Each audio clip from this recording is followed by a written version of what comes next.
Olá pessoal, aqui é o Velgas. Hoje, dia 10 de julho de 2026, 8 horas, horário de Brasília. Milhares de drones navegam Moscou. E, em consequência, fuga apressada de Putin de Moscou, é claro. E vou falar um pouco também a crise dos mísseis balísticos e a geopolítica de Donald Trump, versus a geopolítica de Donald Trump. A fase decisiva da guerra muda drasticamente para o espaço aéreo com milhares de drones ucranianos de longo alcance, ameaçando diretamente o centro do poder em Moscou e São Petersburgo. A escassez de interceptadores PAC-3 para os sistemas Patriot gera uma crise temporária contra os mísseis balísticos russos, exigindo respostas imediatas dos aliados da OTAN.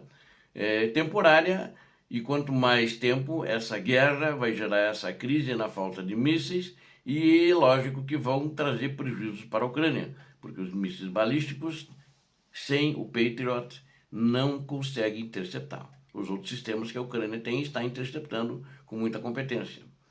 Então precisam, agora vai depender muito do tempo em que esses mísseis vão chegar. A Europa tem nos depósitos deles, está relutante porque ela não quer ficar sem os estoques.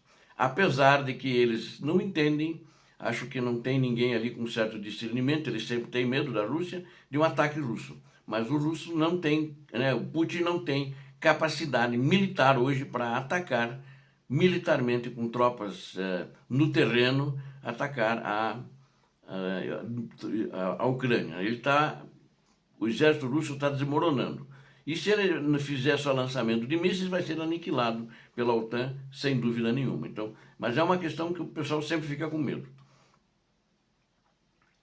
As negociações estratégicas de Volodymyr Zelensky e Donald Trump, eles indicam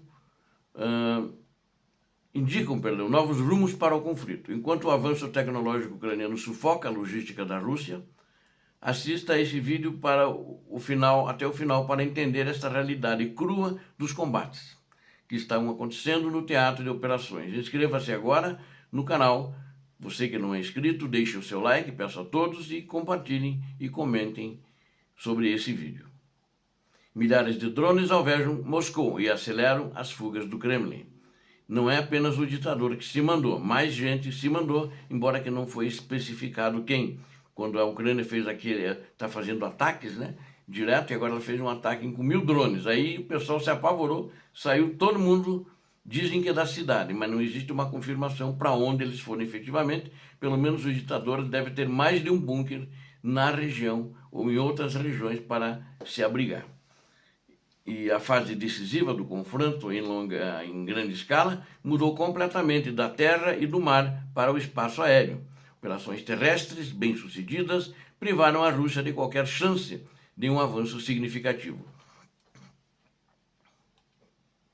Ataques coordenados das forças de defesa expulsaram a frota russa do Mar Negro da maior parte das águas ocidentais. Agora a batalha no céu se tornará o teatro de operações militares decisivo, determinando o resultado de toda a guerra.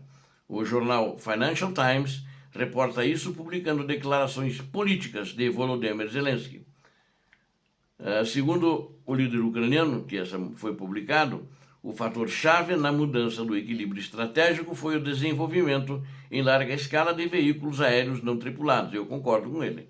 Essa proliferação em massa de drones, de chamados veículos aéreos não tripulados, é que está dando essa vantagem muito grande para a Ucrânia, que eles têm mais tecnologia, os drones estão mais avançados e eles têm grandes quantidades, mais do que os russos. Os drones ucranianos de longo alcance permitem atingir alvos militares e de energia em profundidade atrás das linhas da Rússia. Zelensky afirmou que o impacto psicológico dos contínuos ataques de drones em larga escala contra Moscou e São Petersburgo alterará os cálculos dos russos. As consequências econômicas cada vez mais graves também pesam contra o governo de Vladimir Putin. Quando não forem mais de 100 drones, mas 1000 voando em direção a Moscou, diz ele, o comando russo vai entender o preço da guerra, e isso já está começando a acontecer. Assim que o líder russo começar a sentir isto pessoalmente, disse Zelensky, e ver com os próprios olhos assessores o instarão a se mudar para além dos montes Urais. Porque na maioria dos dias agora ninguém sabe onde é que ele está. Ele raramente vai ao Kremlin. E na opinião do presidente ucraniano, quanto mais longe o ditador estiver de Moscou, mais perto estará o fim da guerra. Ele inclusive faz essas afirmações que o Putin fica bravo, fica irritado ao ver isso nos jornais. A próxima etapa das forças ucranianas será um aumento acentuado na intensidade dos ataques aéreos contra importantes centros administrativos da Rússia, e a crise dos mísseis balísticos e a geopolítica de Donald Trump. No entanto, a Ucrânia permanece criticamente vulnerável devido à escassez de sistemas de defesa aérea contra os mísseis balísticos. O último ataque aéreo a Kiev demonstrou vividamente a gravidade deste problema logístico. Durante este ataque, 29 mísseis balísticos russos não foram interceptados devido à falta de interceptadores PAC-3 para os sistemas Patriot. Desculpe, não foram 29, foram 23. Zelensky observou que as entregas de interceptadores às vezes atendem às necessidades literalmente um dia antes de um ataque. O líder ucraniano pediu aos aliados da OTAN, na cúpula de Ankara, que tomem decisões imediatas para o envio de armas, apesar da crise na defesa aérea. É uma crise temporária, segundo o que o Zelensky afirmou, e o próprio Zelensky expressou total confiança na vitória final nesse encontro na Turquia. Ele citou a ampliação da resposta tecnológica ucraniana como o motor principal da virada. Os ataques certeiros à Crimeia e a destruição da logística na península demonstraram claramente a capacidade da Ucrânia. As forças ucranianas provaram que podem assumir rapidamente o controle do espaço aéreo em locais específicos. O chefe de Estado também mencionou os resultados de suas recentes conversas telefônicas com Donald Trump. Zelensky expressou sua crença de que o líder americano analisou a configuração do conflito sob uma nova perspectiva geopolítica. Donald Trump está se esforçando, segundo ele, para estar onde o sucesso reina em suas ações internacionais. E o sucesso agora, de fato, está acontecendo para o lado da Ucrânia. É ali que reina o sucesso. Esta iniciativa americana é impulsionada tanto por ambições pessoais quanto por sua campanha eleitoral. Notavelmente, o próprio Trump emitiu as declarações simultâneas diretas de Washington sobre a situação. Ele disse a repórteres na Casa Branca que os dois lados estão muito perto do fim da guerra, mais do que parece. Segundo o líder americano, tanto Kiev quanto a Rússia estão interessadas em obter um cessar-fogo rápido. Bom, quanto a essas declarações de Donald Trump, eu não boto tanta fé assim, né? Porque o Putin com certeza não quer a paz. O Zelensky quer a paz, o povo ucraniano quer a paz, mas eles não querem que seja entregue território, né? Não querem que entregue Donetsk, por exemplo, que o Putin quer. E eles queremos a paz, mas não podemos sacrificar território, é o que dizem as pesquisas na Ucrânia.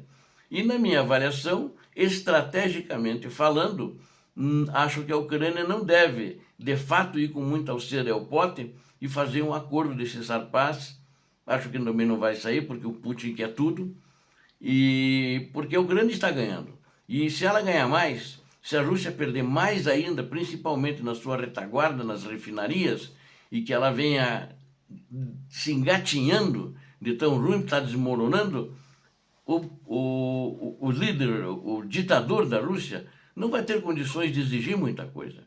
Porque ele hoje já está exigindo, desde o ano passado, em cima de mentiras, de fatos, de conquistas, de capturas de vilas que nunca aconteceram, que ele nunca esteve lá. E então a Ucrânia tem que dar uma segurada nisso e assistir um pouco o desenrolar. E até pode continuar com esse discurso, que esse discurso de eu quero a paz é mais por Donald Trump, porque o ditador da Rússia já disse que não quer a paz, que ele vai conquistar toda a região de Donbass militarmente. Então, não tem por que negociar com ele.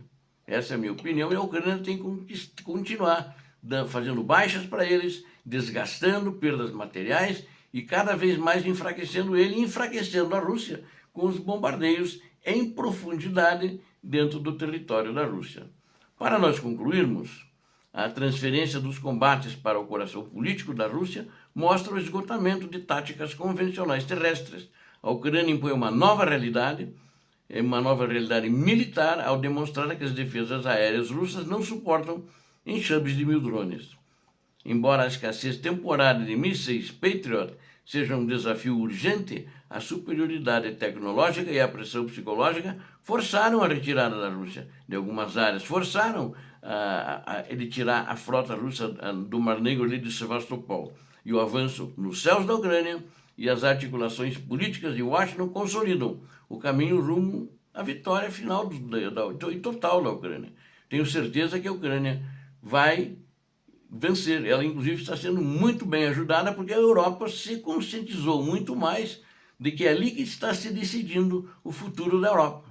E tem que decidir ali e desmembrar, se for o caso, enfraquecer pelo menos muito mais a Rússia e não deixar ela crescer militarmente no futuro, para a Europa não ter nenhum incômodo. Obrigado a vocês que assistiram esse vídeo, conto com vocês, inscrevam-se no canal, deem um like, compartilhem e façam seus comentários. Muito obrigado. Peço a Deus que abençoe a todos vocês, a Deus que abençoe a Ucrânia, que abençoe o Brasil. Paz e bem, paz para toda a humanidade.